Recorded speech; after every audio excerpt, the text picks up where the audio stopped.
Hello, my name is Golda Dop-Ovias, and I am the Education Director here at the Utah Museum of Contemporary Art.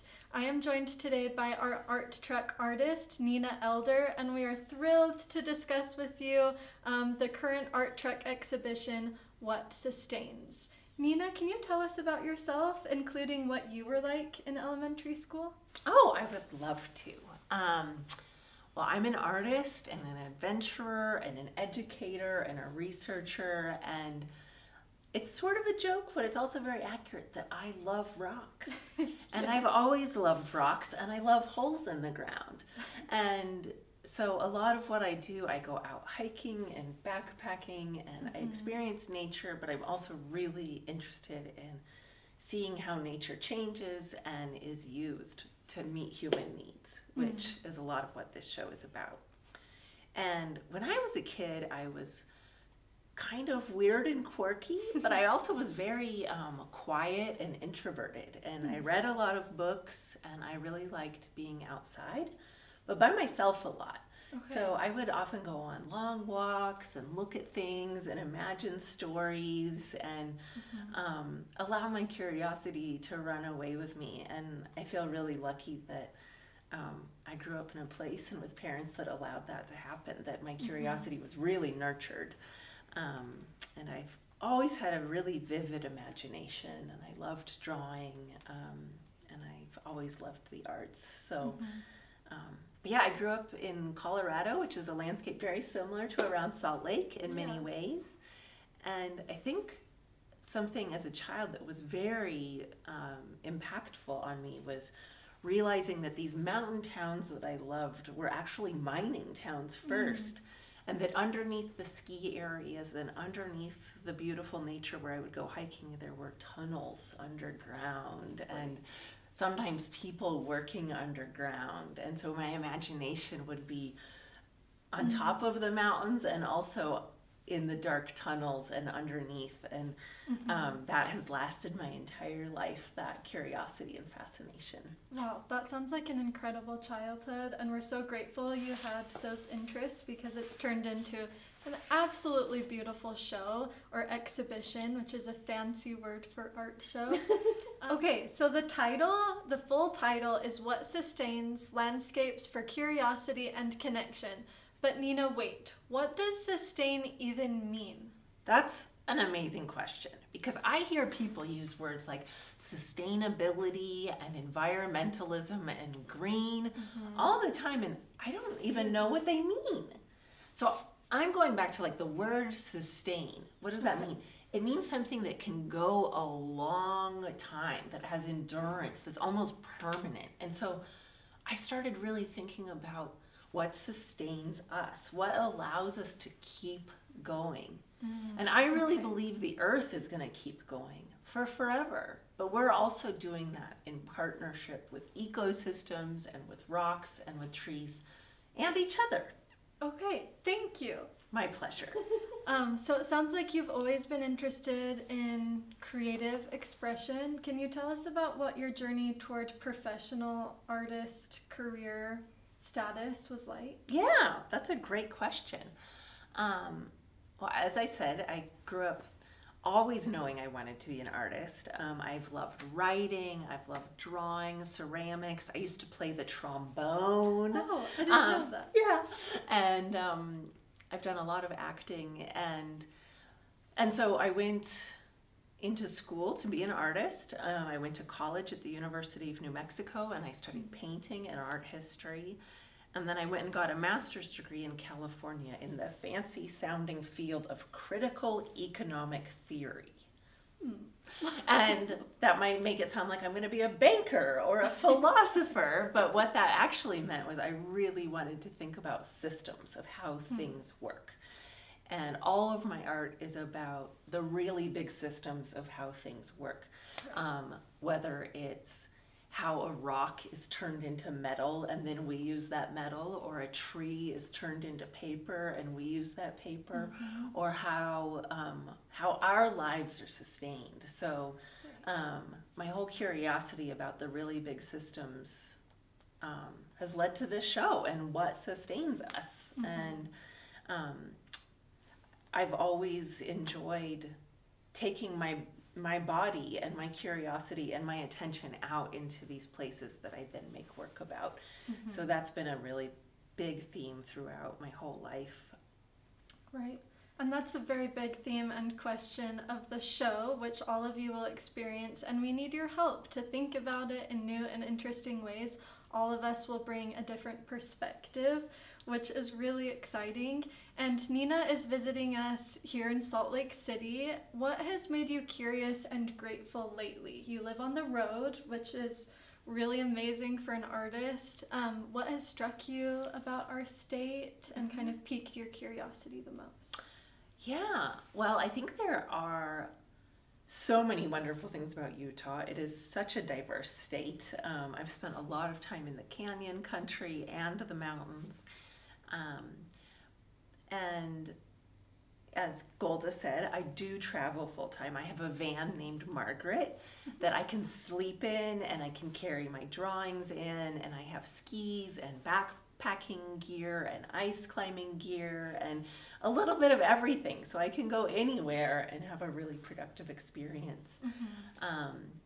But I think coming here, some of the things that I'm most grateful for is your support and the museum support and all of you students' interest in being able to ask some really big questions about the landscape and to maybe look at things that we often don't want to look at. I think there's this idea that art has to be really pretty and to make us always feel really good and really happy. And something that I'm really interested in is how we can share the experience of a really honest landscape. And sometimes that has really big holes in the ground or clear-cut forests or strange piles of rocks that we don't understand. Right. And instead of saying, no, no, no, I don't want to look at that, saying, that's important. I'm curious about that. That has something to do with me, and learning how to look at that. And so I'm really thankful to be here with you all and being able to ask those questions, and especially in a state that's so diverse.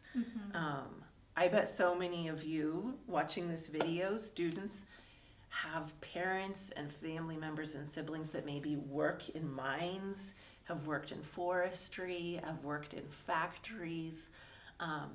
Maybe you've never been to an art museum before. And so this show's really for you. It's to really think about how this kind of labor and this kind of landscape that so often doesn't get looked at is actually really important to sustaining all of our lives. So, absolutely. Yeah.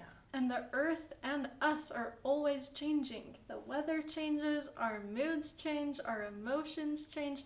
We're asking new questions. So art museums are amazing places to learn about things, but we're bringing the art museum to you. And then when you go out in nature, you can take all of these things that have made you curious from Nina's artwork and learn more yourself.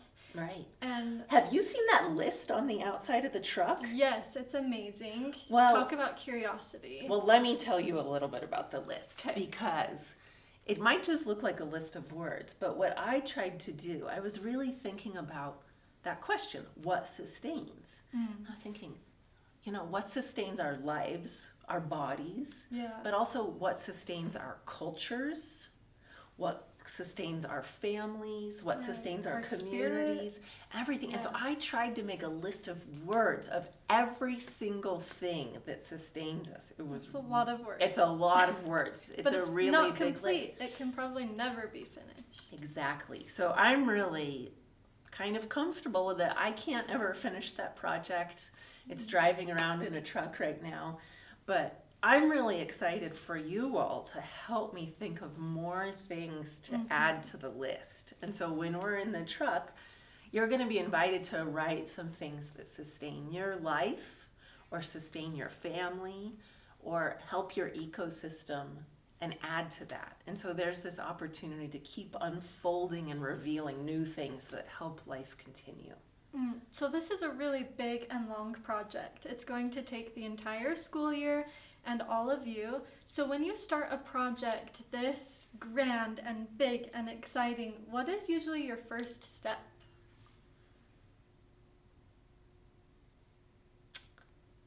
I start with curiosity.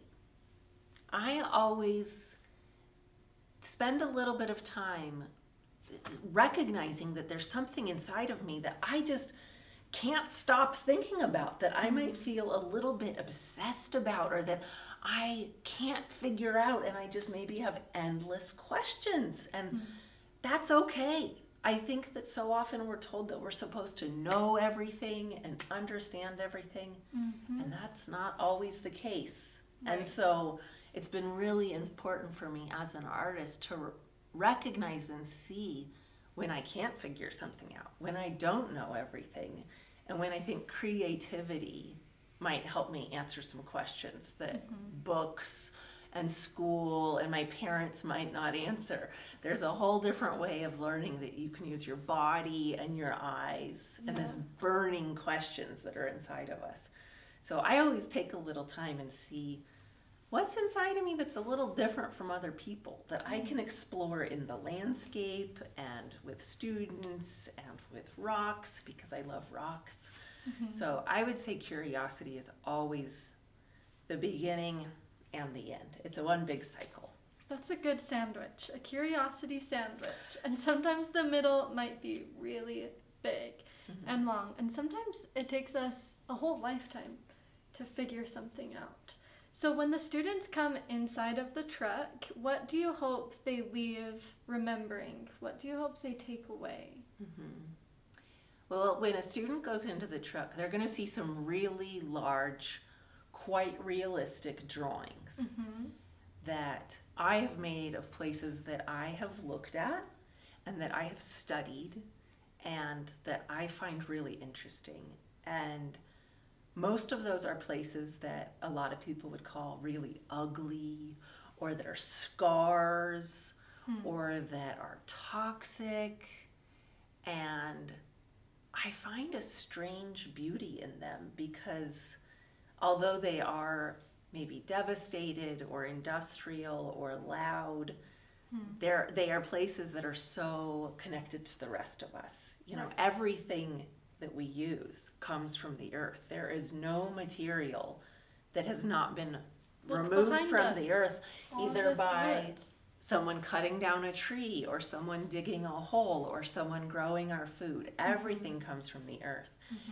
And sometimes those places that comes from are not very pretty, and they are not what art usually looks at. So I think when you all go into the truck, you might see some places that look ugly, but I think when you see how much time I've spent on the drawings and how much attention I've given them, I hope that all of us then will spend time looking at the drawings and looking at the landscape with more curiosity and maybe a little bit more open-heartedness, because we're all connected to those places. I am so thankful to the Utah Museum of Contemporary Art and all of you students for participating and supporting this project. It means the world to me. And students, I want to tell you, I am so excited to collaborate with you and to think about what sustains life. It's the most important questions we can be asking, and I'm so excited to ask these questions with you. Thank you. Thanks. See you soon.